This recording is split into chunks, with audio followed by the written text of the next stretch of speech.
오늘 우리가 읽은 본문 말씀은 다윗이 기록한 시편인데 이 시편을 읽다가 보면 한 가지 느껴지는 바가 있습니다. 왕이 되기 전에 다윗이 참으로 고통스러운 시간을 오래오래 보냈다는 것입니다. 자, 1절, 2절을 우리 한번 같이 큰 소리로 읽어보겠습니다. 1절, 2절 같이 읽습니다. 여호와여, 어느 때까지니까 나를 영원히 잊으시나이까? 주의 얼굴을 나에게서 어느 때까지 숨기시겠나이까? 나의 영혼이 번민하고 종일토록 마음에 근심하기를 어느 때까지 하오며 내 원수가 나를 치며 자랑하기를 어느 때까지 하리이까? 아멘. 우리는 이 말씀을 통해 지금 다윗이 두 가지 큰 고통 속에 놓여 있다는 것을 우리가 알게 됩니다. 첫째는 다윗은 원수들이 자신을 죽이려고 하는 위험한 상황으로 인해서 지금 큰 고통 속에 있다는 것입니다. 여러분들 잘 아시다시피 사울왕은 다윗이 자신의 자리를 빼앗고 왕이 될 것을 두려워해서 후환을 없애기 위해서 계속해서 다윗을 죽이려고 추격하고 계속 찾으러 다닙니다. 그런 상황 속에서 다윗은 원수의 칼날을 피하기 위해서 열심히 또 도망 다녀야 됐습니다. 그러니까 그 고통이 말로 다 알 수 없겠죠. 자, 두 번째, 다윗이 고통 중에 있는 또 하나의 이유가 있었는데요. 그것은 자신이 그러한 위험한 상황에 놓여 있음에도 불구하고 마치 하나님이 침묵하시는 것처럼 보였다는 겁니다. 인간적으로 표현하면 하나님이 지금 자기를 잊고 계시는 것인지, 아니면 자기가 고난당하는 것을 다 아심에도 불구하고 관심이 없으셔서 난 모르겠다고 하시는 것인지, 여하튼 하나님이 침묵하고 계시는 것처럼 보였고, 그래서 다윗은 더욱더 힘든 그런 시간을 보냈던 것입니다. 여러분 그렇지 않습니까? 여러분 사람이요, 한쪽에서 얻어맞아도요, 누군가 다른 쪽에서 나를 붙들어주고 나를 위로해 줄 사람이 있으면 견디기가 그나마 쉬워요.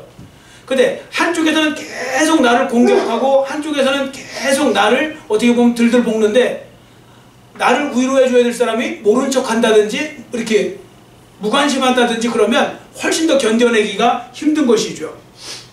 그런데 다윗이 지금 마치 그런 상황처럼 느껴졌다는 것입니다. 하나님께서 안 계신 것처럼, 아니면 하나님께서 자신을 버리신 것처럼 침묵을 하고 계시니 다윗의 마음이 너무 괴롭고 고통스러웠던 거죠. 자, 예를 들어 본문 1절 하반절에 보시면요, 1절 하반절에 주의 얼굴을 나에게서 어느 때까지 숨기시겠나이까? 이런 말씀이 있죠. 여러분, 주의 얼굴은 진짜 하나님, 우리 같은 얼굴은 없죠. 하나님은 영이신데 있겠어요? 없죠. 그럼 이건 신인 동형 동성론적 표현이라고 해갖고 하나님을 우리 이해하기 쉽게 인간화시켜서 표현한 겁니다. 여러분, 주의 얼굴을 비추는 건 하나님이 관심을 갖고 계시고 은혜를 베푸시고 사랑하신다는 뜻이에요. 근데 하나님이 얼굴을 돌리시잖아요? 아니면 얼굴을 숨기시잖아요? 그건 하나님께서 나에게 관심이 없으시다든지 아니면 나에게 어떤 은혜를 베풀지 않는다, 뭐 그런 뜻이 돼요. 그러니까 사람화시킨 거라고요, 비유화해서. 여러분들도 마찬가지 아닙니까? 여러분들 누구 만나셨을 때 관심 있으면 잘 집중해서 보게 되죠. 그런데 관심 없으면 얼굴 뭐 이렇게 집중 잘 안 하죠. 그리고 아예 싫으면 어떻게 해요? 돌아서 가죠. 이게 등을 돌려요. 제가 옛날에 한번 들었던 그 이야기인데, 베트남에서 들었던 이야기가 있어요. 베트남 사람들 오토바이 많이 타잖아요. 오토바이 많이 타는데 그 오토바이 타는 거 보면 두 사람씩 타고 다닐 때가 많아요, 부부간에. 근데 가끔씩 보면 진짜 싫어하는 사람들 있잖아요. 부부간에 사이가 안 좋아갖고요, 막 진짜 싫어하는 사람들은 어떻게 타고 가는지 아세요? 여자가요, 등과 등을 맞대요. 돌아서 타갖고. 앞으로 타는 게 아니고 뒤로 타갖고 이렇게 붙들고 가요. 그 정도로 싫다는 얘기죠. 여러분, 하나님께서 얼굴을 숨기셨다, 아니면 얼굴을 돌리셨다, 이런 의미는 은혜를 베풀지 않는다, 뭐 그런 의미거든요. 그런데 지금 다윗이 지금 그렇게 지금 표현하고 있는 거잖아요. 어느 때까지 얼굴을 숨기시겠나이까? 뭐 이런 식으로 해요. 자, 하나님은 자기의 관심도 지금 없으시거나 은총을 베풀지 않으신다, 뭐 그런 의미인데요.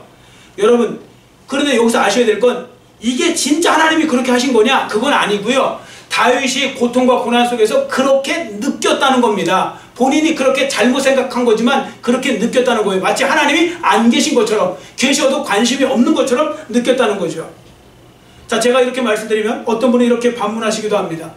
아니, 다윗과 같이 믿음 좋은 사람이 그렇게 할 수 있는 겁니까? 그렇게 반문하실 수 있지만 다윗의 그 이야기를 제대로 한번 우리가 적용시켜보면 그럴 수 있어요. 여러분 사무엘상에 보시면 다윗이 도망다니는 이야기가 나오죠. 여러분 다윗이 몇 년 동안 도망다녔습니까? 적어도 10년, 길게는 13년을 도망다녔습니다. 그것도 죽을 고비 넘겨가면서 도망다니는 겁니다.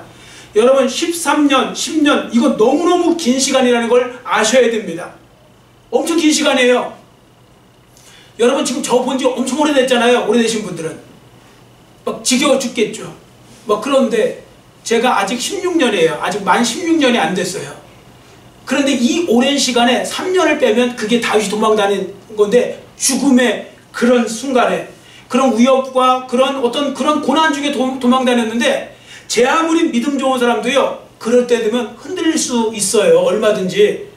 여러분 다윗도요 처음에는 할렐루야 믿습니다 하고 도망다녔을지 몰라요. 왜? 하나님께서 사무엘 선지자를 통하여 기름을 부으셨거든요. 왕이 되게 해주겠다고. 이제 금방 되겠지. 얼마든지 막 신나게 돌아다닐 수 있어요. 하나님이 시켜주시고 인도하시고 뭐 금방 되게 하실 거야. 그런데 능력이 하나님께서 자기와 함께 하신다고 했는데 자기는 정작 계속 도망다녀야 되고, 또 사울은 버림받았다고 하는데 버림받은 게 아니고 기생등에서 계속 자기를 잡으러 다니고, 이게요 무려 10년이 넘게 이루어졌다고 생각해 보십시오. 그 순간에 안 흔들릴 사람이 누가 있는가? 다윗도 그런 순간에 믿음 좋았지만 흔들렸던 겁니다. 마치 이런 순간은요 아무리 믿음이 좋다고 하더라도 두려운 생각도 들고요, 심지어 하나님이 혹시 안 계신가 하는 이런 회의감도 들고 뭐 그럴 수 있는 것입니다. 자, 이 말씀이 공감 안 되시는 분은 자기 자신을 한번 바라보시면 됩니다. 여러분들도 그런 경험하실 때가 있죠. 성도들에게 있잖아요. 어떠한 장애물이 생겼을 때 믿음 있는 성도들은 자기 앞에 놓여있는 장애물을 놓고 기도해요. 여러분들도 장애물 생기면 기도하시죠? 기도하시는 분만 대답하세요. 기도하시죠? 장애물 있으면 기도하신다고요. 믿음 있으면 기도해요. 그리고 좀 또 장애물이 있어서 기도하는데 뭐 바뀐 게 없어요. 그래도 조금 시간 지나도 여러분들이 믿음 좋으면 기도해요, 안 해요? 기도해요. 그래도 또 시간이 좀 지났는데 그래도 안 바뀌어요. 그래도요 또 이렇게 와서 또 예배 드리다 보면 또 목사님이 예를 들어 그렇게 하잖아요. 여러분들 뭐 인내하며 기도하십시오. 또 이런 설교 한번 듣고 가면 또 다시 힘내서 기도해요. 기도하신다고요. 그런데 이게 10년이 지나요. 기도해요? 10년은 그만두고요, 5년은 그만두고요, 1년은 그만두고요, 한 달도 못하고 끝내는 분들이 많아요. 계속 고난이 계속 닥치고 어렵잖아요. 10년은요 너무너무 긴 시간이라니까요. 그러니까 다윗도 얼마든지 여러분들 우리가 이해할 수 있는 거죠, 그 형편을. 자, 그런 속에서 다윗이 제대로 혼란이 빠지고 절망감도 들고 회의감도 들고 막 이런 속에서 하나님 앞에 부르짖고 있는 거라고요. 그 당시 다윗의 마음 상태를 한마디로 이렇게 표현할 수 있습니다. 침울한 상태에 있었다. 여러분 침울하다는 말을 표현을 우리가 쓰는데 참 침울합니다. 저는 기분이 침울합니다. 침울이 뭐예요? 사전적 의미는 이겁니다. 마음이나 기분이 근심이나 걱정 따위로 박지 못하고 우울하다는 것, 그게 바로 침울한 겁니다. 절대로 고난 오래 당하고 나면요 마음이 밝아지기가 어려워요. 자, 그래서 우리는 다윗의 마음 이해하셔야 되고요, 우리 주변에도 그런 분들이 있어요. 계속 어려움 속에서 마음이 침울한 분이 있다고요. 그런 분들을 보면 우리가 이해를 해주려고 하는 마음, 좀 넓은 마음으로 받아주려고 하는 마음이 있어야 됩니다. 자, 그런데 이해는 이해고요, 우리가 그래도 해야 될 것이 있거든요.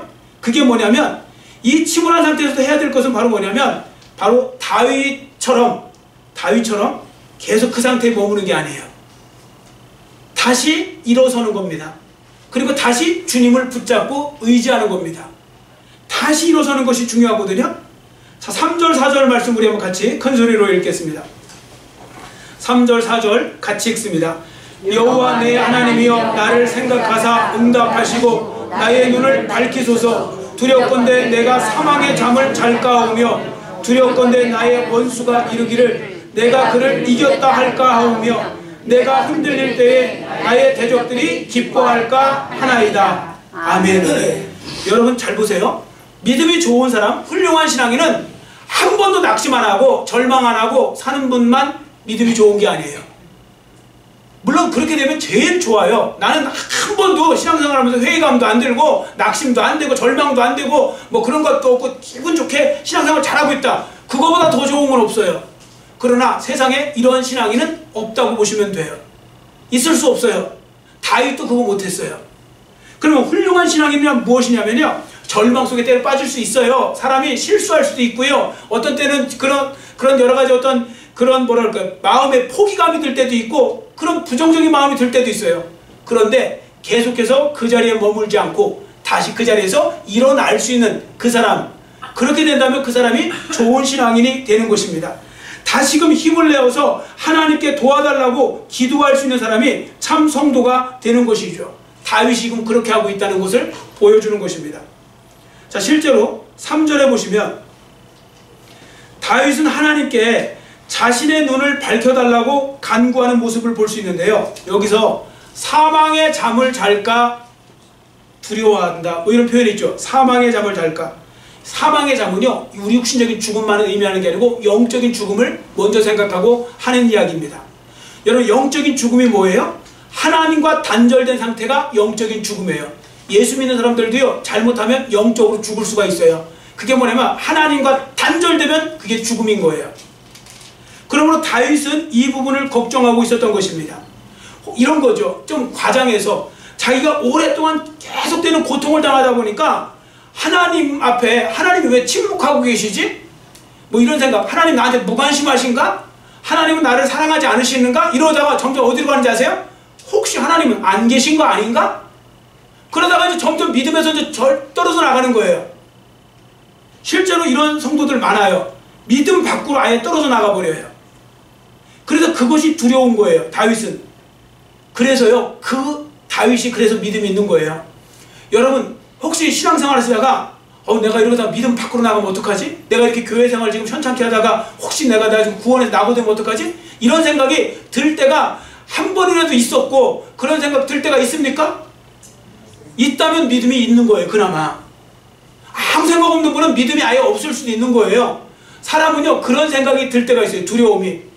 그래서 다윗이 범죄했을 때도 제일 무서워했던 게 뭔지 아세요? 주의 성신이 나를 떠나가면 어떡하지? 주의 성령이 나를 떠나가시면 어떡하지? 시편 51편에 그런 고백이 있잖아요. 주의 성신이 나를 떠나가시면 내가 어찌하오리까?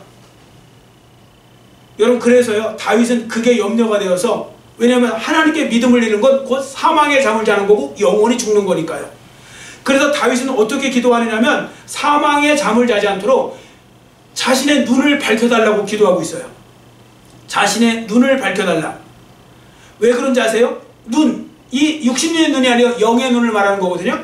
영의 눈이 열려져야 지금 자기가 당하는 시련과 역경의 의미를 제대로 알 수 있고요, 숨어 계신다고 느껴지시는 하나님이 숨어 계신 것이 아니라 진짜로 지금도 나와 함께 계시다는 것이 눈으로, 영적인 눈으로 밝게 보여지기 때문에 눈을 밝혀달라고 지금 요청하고 있는 것입니다. 여러분, 지금도 보면요, 영안이 닫혀있는 분들이 훨씬 많으세요. 성도들 중에 영안 닫혀있는 분들이 대부분이라고 보시면 돼요. 그리고 영적인 눈이 닫혀있다 보니까 마치 하나님이 안 계신 것처럼 보이고요, 숨어 계신 것처럼 보이기도 하고, 내게 일어난 모든 일에 대해서 하나님의 뜻이 뭔지 전혀 알 수가 없는 그런 상태에 빠지게 되는 것입니다. 여러분, 기억하시기 바랍니다.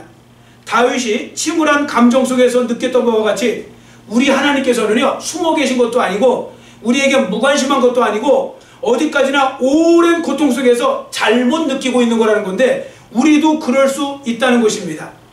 그래서 오늘 우리에게서도 마찬가지입니다. 만약에 여러분이 어느 순간 이런 느낌을 받는다거나 생각을 하고 있다면 그건 여러분의 잘못된 생각이지 실제가 그런 건 아닙니다. 여러분, 그래서 다윗은요, 어떻게 기도합니까? 자신의 눈을 밝히 보여달라고, 즉 영안이 열려서 그것을 하나님을 제대로 볼 수 있게 해달라고 그렇게 요청하고 있는 것입니다. 자, 그래서요, 그렇게 진짜 영안이 열리면요, 때로 내 삶에서 일어나는 이해할 수 없는 일들을 이해하게 돼요. 지금까지 이해 못한 건 내 기준으로 봐서 그래요.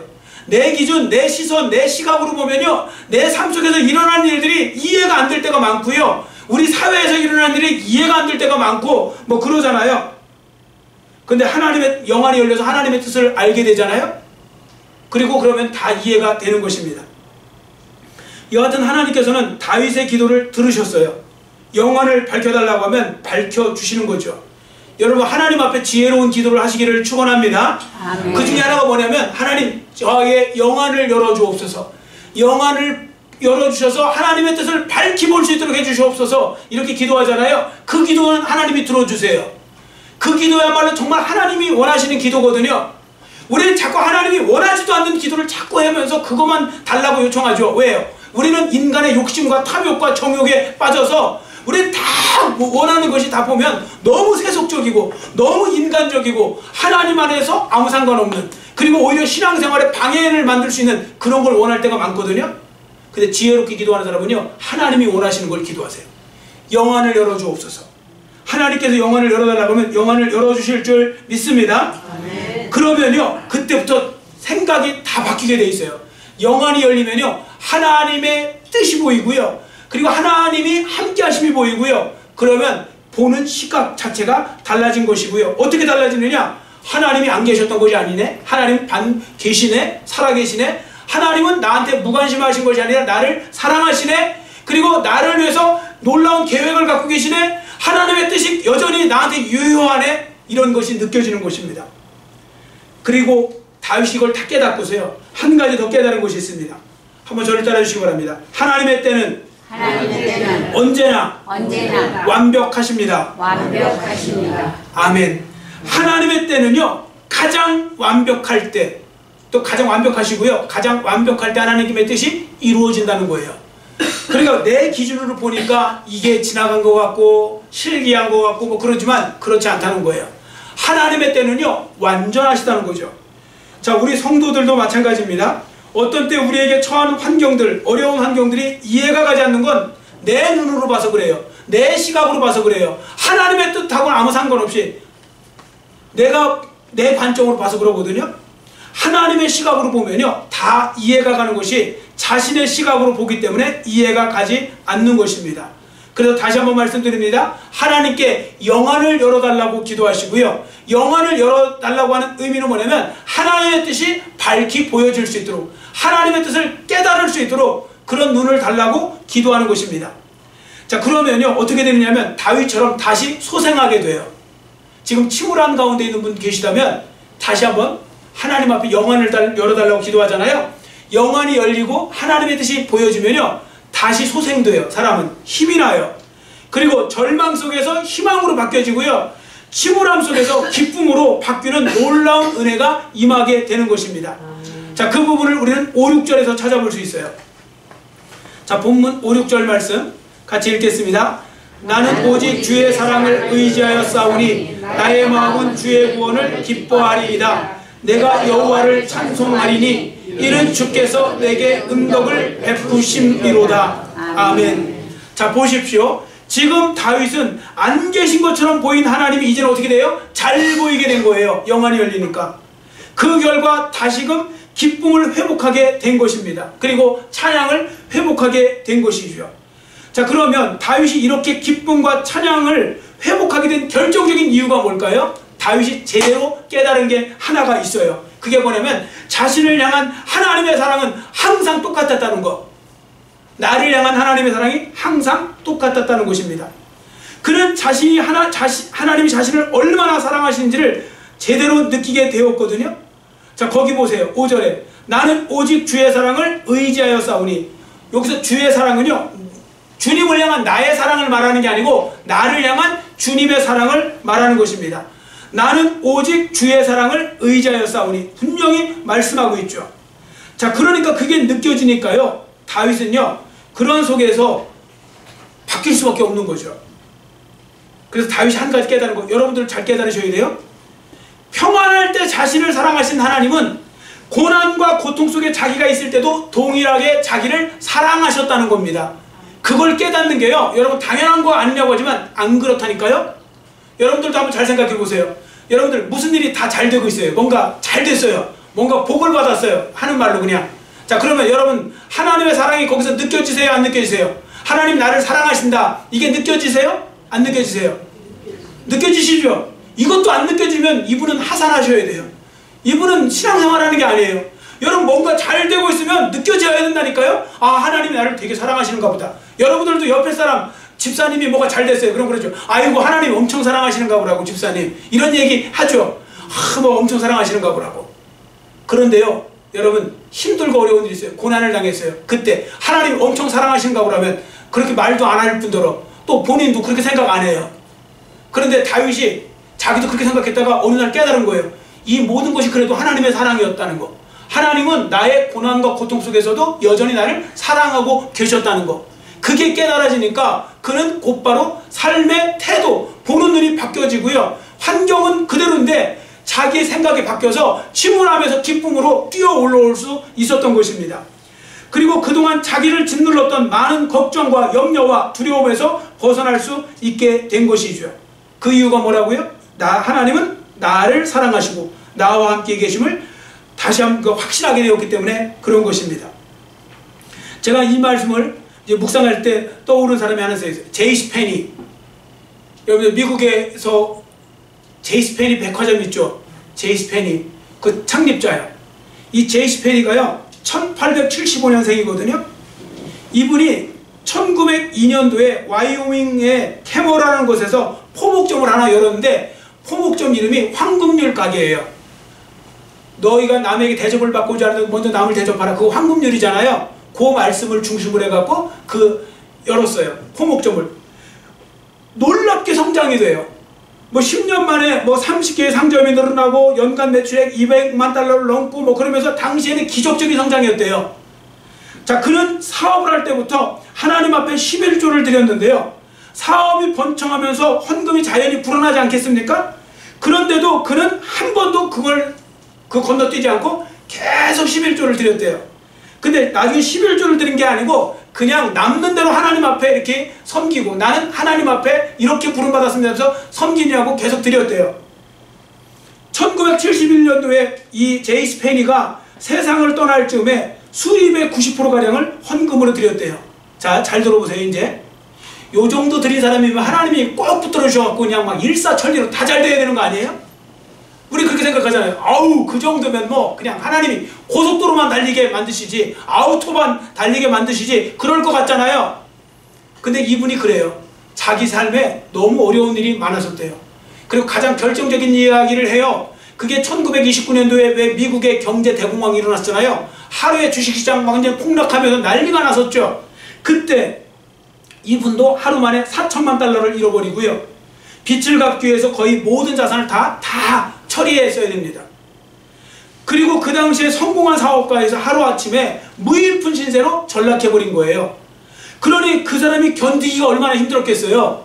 여러분 사람이 넘어져도요. 여러분들 무릎 꿇고 있다가 넘어지면 아프세요? 괜찮죠? 여러분 서 있다가 넘어지면 좀 아프시죠? 1층에서 넘어져요. 1층에 떨어져요. 되게 아프죠? 2층에서 떨어지면 이제 장애자 되겠죠. 잘못하면 10층에 떨어져 보세요. 죽어요. 사람이요 조금에서 조금 떨어진 것은요 조금의 자리에서 이게 아니고요 그렇게 올라갔다가 거기서 떨어지니까요 그 충격이 너무너무 큰 거예요. 이분이. 그래서 결국은 나중에 뭐 먹지도 못하고 불면증 오고 근심 걱정 약을 먹어도 소용없고 뭐 난리가 난 거예요. 그러다가 결국은 미시간에 배틀클릭이라는 그 요양소로 들어가게 돼요. 근데 거기서도 바뀌어지는 게 없어요. 들어가고 있는데 그냥 침울함 속에서 있는데 어느 날 그 요양소에 작은 예배당이 있었는데 거기서 찬양 소리가 들리는 거예요. 근데 그 찬양 소리가 자기가 잘 알던 찬양이에요. 근데 그 찬양이 그날따라 하나님이 자기를 부르시냐고 어떤 면에서 큰 은혜를 주면서 자기의 성령으로 그 심령 속에 들어온 거예요. 그래서 나중에 그분이 자기가 그때 그 빛을 봤다고 그랬거든요. 그 찬양이 뭐냐면 382장입니다. 너 근심 걱정 말아라. 여러분 그거 아시죠? 너 근심 걱정 말아라 주 너를 지키리. 그 찬양 아시죠? 주 날개 밑에 거하라 주 너를 지키리. 아무 때나 어디서나 주 너를 지키리. 이 찬양이 완전히 이 사람을 바꿨어요.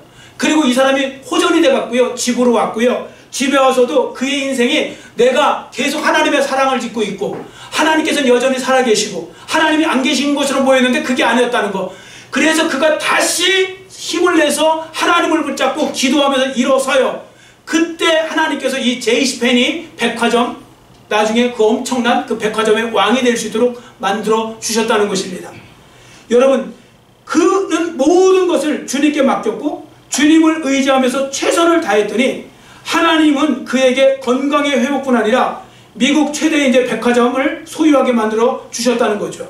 자, 오늘 설교 제목, 하나님이 안 계신 것처럼 느껴질 때, 우리도 살다 보면 이럴 때 있습니다. 제20 헨리도 그런 경험을 했던 겁니다.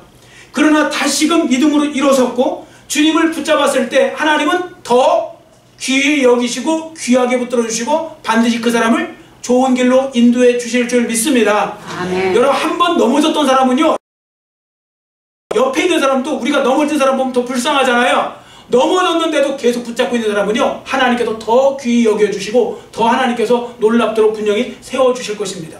그러니까 우리가 넘어졌다고 거기서 넘어져 있고 그냥 계속 그 상태로 있으면 안 되고요, 일어서는 것이 중요한 것입니다.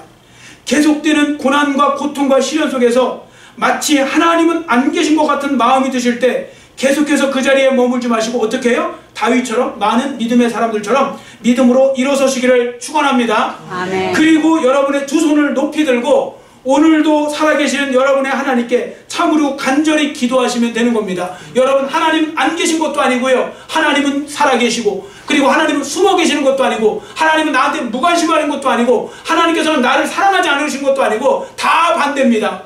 그러니까 그 하나님을 믿으시고 여러분들이 그 하나님 앞에 은혜를 구하시면 되고요. 그러면서 마지막 드리고 싶은 말씀은, 하나님의 때는 항상 완벽한 것도, 완벽하지 않은 것도 의심 없이 믿으셔야 돼요. 하나님의 때는요, 절대로 너무 늦거나 이른 법이 없다는 거예요.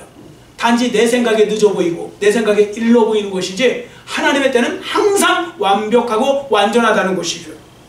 그러므로 진짜 믿음은 하나님께서 역사하실 시간을 인정하고 맡겨드리는 것입니다. 이거 들을 때는요, 굉장히 은혜스럽고 쉬울 것 같은데 이거 쉽지 않거든요. 여러분, 힘들고 어려울 때 있잖아요. 뭐 교회로도 어려울 수 있고, 여러분의 개인적으로도 어려울 수 있고, 여러분의 삶의 직장에 뭐 어려울 수 있잖아요. 그때도 여러분들이 포기하지 않고 그냥 꾸준히 붙잡고 하나님을 의지하고 소망하며 나가잖아요. 그러면 하나님께서 반드시 여러분을 세우실 때가 와요. 되게 자기가 세워지기 전에 넘어져서 그렇죠. 포기만 하지 않으면 하나님께서는 반드시 그 세워주실 때가 온다고요. 그러니까 이 믿음을 가지고 살아가는 것이 중요한 것입니다. 그러니까 여러분들 모두 하나님 주신 이 말씀을 기억하시고 승리하는 삶의 주인공이 되시기를 간절히 빌고 원합니다. 아멘. 기도하겠습니다. 사랑의 하나님 아버지, 감사합니다. 하나님이 안 계신 것처럼 느껴질 때라는 설교 제목을 가지고 하나님의 음성을 들었습니다. 하나님, 우리도 인생에 여러 가지 어려움과 장애물이 생기고 힘든 일이 생길 때 잠시는 우리가 믿음으로 잘 버티는 것 같지만 조금만 시간 지나고 오래가 되면 마치 하나님은 나에게 침묵하고 계시고 나를 버리신 것처럼 느껴지고, 더 오랜 시간이 지나면 하나님이 안 계신 건 아닌가 이런 생각이 들 수도 있고 그렇습니다. 그러나 다윗이 그러한 속에서 잘 아버지 하나님이여 극복하고 그 자리에서 일어서서 하나님 앞에 귀하게 쓰임받은 것처럼 우리 사랑하는 주의 자녀들도 은혜를 베풀어 주시고 이 말씀을 기억하고 지금 설령 그런 자리에 있을지라도 믿음으로 잘 반응하고 이 말씀대로 순종하여서 잘 일어서게 하여 주시고 기도로 승리하는 그런 하나님의 자녀들 모두가 될 수 있도록 은혜 베풀어 주시옵소서. 감사드리오며 예수님의 이름으로 간절히 축복하오며 기도드렸사옵나이다. 아멘.